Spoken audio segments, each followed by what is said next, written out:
السلام علیکم جی، میں اسد قریشی ہوں اور آپ میرا یوٹیوب چینل اور فیس بک پیج دیکھ رہے ہیں. ہمارے ساتھ اس وقت نعمان شاہ صاحب موجود ہیں. نعمان بھائی بڑے بھائی بھی ہیں، استاد بھی ہیں اور دوست بھی ہیں، سب کچھ ہی ہیں. تو نعمان بھائی، میں سندھ کا چکر لگا کے آیا تھا، پورا فلڈڈ ایریا دیکھ کے آیا تھا. خدمت فاؤنڈیشن کی طرف سے ہم لوگ گئے تھے اور ساری چیزیں کیپچر کر کے آئے تھے. تو نعمان بھائی بھی اس کے بعد سندھ گئے، اس کے بعد بلوچستان کے ایریاز کور کر کے آئے، اس کے بعد کے پی کے میں گئے جہاں پر بہت صورتحال خراب ہے. مطلب کہ سندھ میں بھی بہت صورتحال خراب ہے، لیکن چونکہ وہ پہاڑی علاقہ ہے تو اس وجہ سے نقصان کافی حد تک زیادہ ہوا ہے.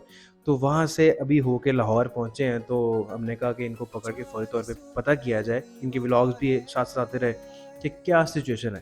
شاہ جی السلام علیکم. وعلیکم السلام ورحمۃ ٹھیک اللہ. ٹھاک ہیں؟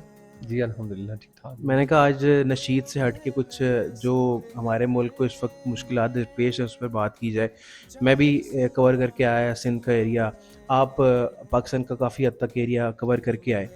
تو لوگ جاننا چاہتے ہیں کہ کیا صورتحال ہے، ٹی وی پہ کیا لوگ دکھا رہے ہیں، اور جس طرح ہمارے جو حکومتی عہدیدار ہیں، گورنمنٹ ہے، وہ جس طرح سے ہیلی کاپٹر سے وزٹ کر رہی ہے، اصل میں لوگوں کے کیا حالات.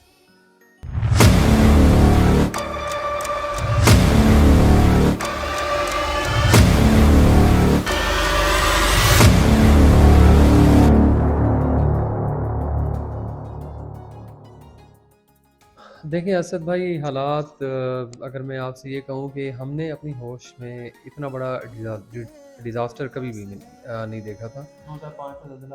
2005 کا زلزلہ بہت بڑا تھا، لیکن وہ ایک سرٹن ایریا میں تھا، مطلب پہاڑی علاقے جات میں تھا، کشمیر میں یا پھر جو ناردرن ایریاز ہیں وہاں پر یہ تھا. لیکن یہ جو ڈیزاسٹر ہے یہ اس نے بہت بڑا ایریا کور کیا ہے. یہ آپ کہہ لیں کہ سندھ ہو گیا، پھر پنجاب ہو گیا، بلوچستان ہو گیا، خیبر پختونخوا ہو گیا، اور جو آپ کا ایگریکلچرل جو ایریا جتنا بھی ہے وہ سارا کا سارا تباہ ہو گیا ہے.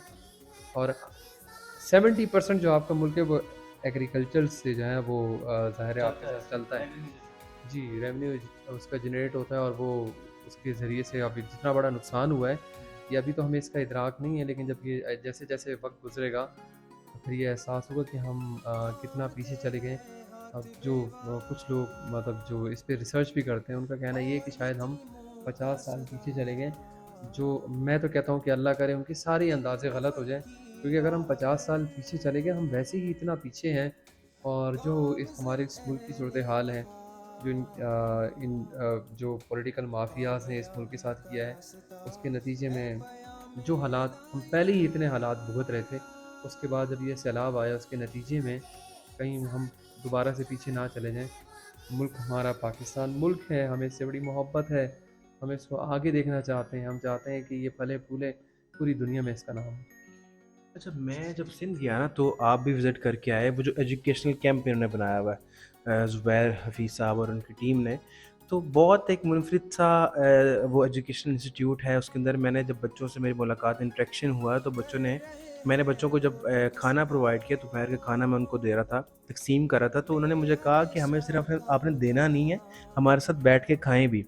تو آپ نے ویسے کون سا زیادہ تر ایموشنل جو سینیریوز بنے وہاں پر، ایموشنل سینز دیکھے ہوں گے، ظاہری بات ہے پورے ملک میں آپ گئے، تو زیادہ تر جو حالات بگڑے ہوئے ہیں جس سے بیماریاں بھی ہیں، بچوں کی پریشانیاں ہیں، عورتوں کے بڑے مسائل ہیں، زیادہ مسائل کہاں پر دیکھے آپ؟ دیکھیں میں اس میں نا میں اس اپنی اوپینین میں ظاہر کسی ایک طرف کی بات اس لیے نہیں کروں گا کیونکہ ظاہر انسانیت اگر کہیں بھی تکلیف میں ہے وہ ہمارے بھائی ہیں، اور اگر وہ جس جگہ بھی موجود ہیں سب ہمارے لیے ایک جیسے ہیں.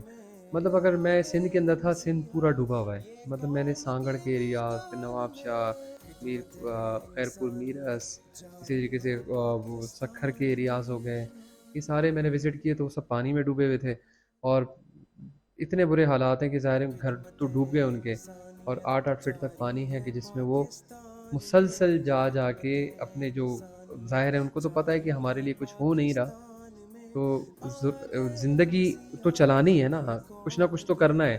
تو اسی میں وہ اپنے کندھوں پہ سامان لاد کے اور وہ اسی پانی میں سے بار بار گزر کے اپنے گھر کی کچھ نہ کچھ ایک جو سائیکل ہوتا ہے اس کو چلا رہے ہیں. اس کے نتیجے میں یہ ہو رہا ہے کہ بیماریاں پھیل رہی ہیں، جو اسکن ڈیزیزز ہو گئی ہیں، ڈائریا ہو گیا، اور اس کے علاوہ یہ جو ڈینگی ہے اس نے بہت زیادہ پریشان کیا ہوا ہے. اور پھر اگر آپ یہ تو میں نے آپ کو سندھ کا بتایا. پھر بلوچستان میں آیا، وہ اس کا بھی بالکل سندھ اور بلوچستان کا ایک جیسا، وہ جو ایریاز ہیں نا ان کا ایک جیسا حال ہے. اب کے پی کے میں یہ ہوا کہ جو آپ کا سوات ہو گیا، دیر، کوہستان، یہ جتنے بھی علاقے ہیں، یہاں ہوا یہ کہ جو سیلابی پانی تھا، وہ جو آپ کو پتہ ہے، وہ جو ایک کسی زمانے میں وہ جو سوات کے اور وہ جو دریا ہیں وہ ایک خوبصورتی کا ضامن ہوتے تھے کہ وہ لوگ اس کو دور دور سے دیکھنے کے لیے آتے تھے. وہ یہاں پر ایک ایسی شکل اختیار کر گیا تھا کہ جس نے لوگوں کے گھر تباہ و برباد کر دیے. ہم جب آ گئے، اب ہم نے ظاہر ہے کچھ تو لوگوں کو دکھانا تھا کہ یار یہاں یہ کچھ ہوا یا یہ گھر ہے. وہ یہ رہا تھا کہ بالکل جیسے میدان بن گئے تھے. ہاں وہ بتایا تھا انہوں نے کہ یہاں ایک اسکول تھا، یہاں ایک مسجد تھی، یہاں پر اتنے گھر تھے، وہاں کچھ بھی نہیں تھا. لیکن آپ لوگ یقین بھی نہیں کر پا رہے ہو نا کچھ تھا یہاں. اس کی وجہ یہ کہ بڑے بڑے پتھروں نے نا ان کو بالکل صفحہ ہستی سے مٹا دیا تھا. اور جو دریا کا ایک رخ ہوتا تھا جس پہ جا رہا ہوتا تھا، دریا نے اپنا پورا رخ بدل دیا تھا. ہاں یہ ضرور تھا جو روڈ کے کنارے جو گھر بنے ہوئے تھے جو تھوڑے سے اونچے تھے وہ ٹوٹے ہیں. تو وہ پھر ہمیں دکھانے کا ایک موقع ملا کہ ہاں یہ دیکھیں یہ گھر ہیں. ورنہ حیران ہو رہے تھے کہ ایک پورا گاؤں یہاں موجود تھا جو ہے ہی نہیں. اور ان کی جو مکین ہے وہ سڑکوں پہ کھڑے ہوئے، رات 3 بجے پانی آتا ہے اور سب بھاگے لے جاتا ہے. ٹھیک ہے. اچھا وہ جو جتنے بھی وہ جو وہاں رہنے والے لوگ تھے، وہ کبھی کوئی اپنے عزیزوں کے گھر چلا گیا یا کوئی ویسی ابھی بھی کیمپوں میں پڑے ہیں. برا حال ہے. اسی طریقے سے ہم ڈیرہ اسماعیل خان کی طرف گئے، انتہائی شدید گرم علاقہ. اور پھر تقریباً صرف ڈیرہ اسماعیل خان کے اندر 28,000 گھر بالکل زمین بوس ہو گئے. 28,000. سندھ تو پورا ہی ڈوبا ہوا ہے نا، وہ تو خیر اس میں کیا بات کریں. لیکن اس کے علاوہ جو ایریاز باقی بھی ہیں، میں نے آپ کو پھر بتایا نا کہ وہ پورا جو آپ کا ڈیرہ اسماعیل خان ہے وہ بھی ایگریکلچرل ہی ہے نا. آپ وہ دیکھیں، وہ ہر طرف آپ کو کھیت نظر آتے ہیں، لیکن وہ کھیت سارے تباہ ہو گئے ہیں. مطلب آپ کو اس دفعہ چاول نہیں ملیں گے، پھر جو گندم ہے، یہ جو باقی جو آپ کو ہاں پھل ہیں باہر سے آپ کو منگوانے پڑیں گے. اور جو اب ایک بہت بڑا جو مسئلہ آگے درپیش آ رہا ہے، ایک تو میڈیکل کے حوالے سے جو الخدمت نے اپنے جو میڈیکل کیمپس لگائے ہیں، یہ بہت اچھا انہوں نے قدم اٹھایا، انیشیٹو لیا ہے.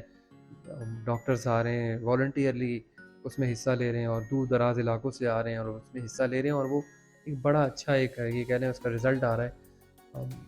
اور مریضوں کی تعداد بہت بڑی ہے، اس سے مستفید ہو رہی ہے مستقل. لیکن یہاں پر نا لوگ جہاں پوچھنا یہ چاہتے ہیں، زیادہ تر جو لوگ ہمیں دیکھ بھی رہے ہوں گے کہ ہم یہ سارا کچھ وزٹ کر کے آئے ہیں، تو آپ نے کیا دیکھا ہے کہ لوگوں کو زیادہ تر کن چیزوں کی ضرورت ہے کہ لوگ ان کو بھجوائیں؟ اور کافی حد تک بہت سامان گیا ہے، میں نے اپنی نظروں سے دیکھا ہے کہ ہر این جی او، ہر انڈیویجول سامان لے کے جا رہا ہے، ان کی مدد کے لیے جو ہے نا وہ اپیلیں کر رہا ہے، سب کچھ ہو رہا ہے. زیادہ تر کیا چیز جو ہے ہمارے ان بہنوں اور بھائیوں کی ضرورت ہے جو ان تک پہنچنی چاہیے ابھی بھی؟ دیکھیں ایک بنیادی مسئلہ تو یہ ہے کہ پانی کا بہت بڑا مسئلہ ہے. پانی، صاف پانی ہے ہی نہیں. سب سے پہلی اولین بات یہ کہ وہ پانی کے لیے ترس ہے. پانی نہیں ہے، چھت نہیں ہے، کھلے آسمان تلے ہیں، ان کو چھت چاہیے. اسی طریقے سے کھانے پینے کا سامان نہیں ہے. وہ تو جو ان کے کھیت ہوتے تھے یا ان کے مال مویشی ہوتے تھے اسی کے ذریعے سے ان کا گزر بسر ہوتا تھا. اور ایون کہ وہ اپنا ایک پورے سال کا ایک سٹاک بناتے تھے کہ یار ہم اس سال میں اتنی چیزیں ہم کاشت کریں گے. پھر وہ سال کا ایک پورا ذخیرہ جمع کرتے تھے اور وہی ان کا ایک سال کا پورا گزر بسر ہوتا تھا. وہ تو سب چلا گیا. تو یہ پھر صحت سے متعلق ایشوز بنیادی ان کا یہ کہ وہ جہاں بھی ہم گئے ہمیں چھت چاہیے، ہمیں کیا کہتے ہیں پانی چاہیے. ٹھیک ہے، یہ جو بنیادی ضروریات ہیں. ہاں مطلب پھر الخدمت یہ بھی کوشش کر رہی ہے کہ ان کو ان کے گھروں میں ہی آباد کیا جائے، اور تاکہ وہ دوبارہ سے اپنی جو بحالی کا جو معاملہ ہے نا اس کو دوبارہ سے وہ آہستہ آہستہ بحال ہونا شروع ہو جائے، جس ری ایبلیٹیشن. کیونکہ یہ بہت ضروری ہے. اگر آپ نے یہ نہیں کیا تو اس کے بڑے خطرناک نتائج ہو سکتے ہیں. کیونکہ اگر آپ ان کو کیمپس دے دیں گے تو آپ کو تو پتہ ہے کہ مختلف لوگ آ کر، مخیر حضرات آ کر چیزیں دے رہے ہیں، وہ کر رہے ہیں، تو نتیجتاً ایسا نہ ہو کہ وہ کسی اور راستے کی طرف نکل جائیں کہ ایک ہاں مطلب ایک آسان طریقہ آپ کو مل گیا اور آپ کچھ نہ کریں. تو الخدمت یہ کوشش کری ہے کہ انہوں نے ایک سرٹن ڈیز تک ان کو وہ کیمپس تو دیے جس میں وہ رہے تھے. تو پھر ان کو پھر یہ ٹاسک دیا کہ اب یہی کیمپس آپ اپنے علاقوں میں لگائیں, ہم ہر طرح کی آپ کو فیسلٹی دیں گے, لیکن آپ نے اپنے گھر میں ہی یہ سب کچھ کرنا ہے جہاں آپ رہ رہے تھے, تاکہ وہ ان کو نا اس کی عادت ڈالیں کہ وہ آہستہ آہستہ دوبارہ اپنے اصل کی طرف آئیں.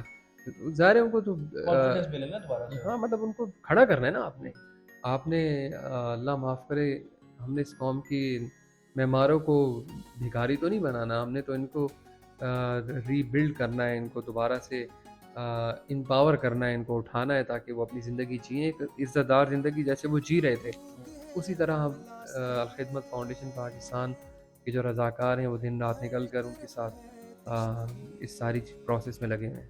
بالکل جی نعمان بھائی, آپ نے بتایا کہ جنرال الخدمت نے بہت زبردست کام کیے آل اوور پاکستان, بلکہ باہر سے جو بہت اکنا ریلیف کے نام سے این جی اوز ہیں, بہت ساری اور این جی اوز ہیں, آسٹریلیا کے این جی اوز ہیں, امریکہ کے این جی اوز ہیں, ان کی کلیبریشن کے ساتھ الخدمت نے بہت سارے کام کیے اور کر بھی رہی ہے دن رات ایک کر کے. والنٹیرلی لوگ اپنا دن رات ایک کر رہے ہیں کہ کسی طرح سے ہمارے ان بہن اور بھائیوں کی اس مشکل وقت میں مدد ہو سکے.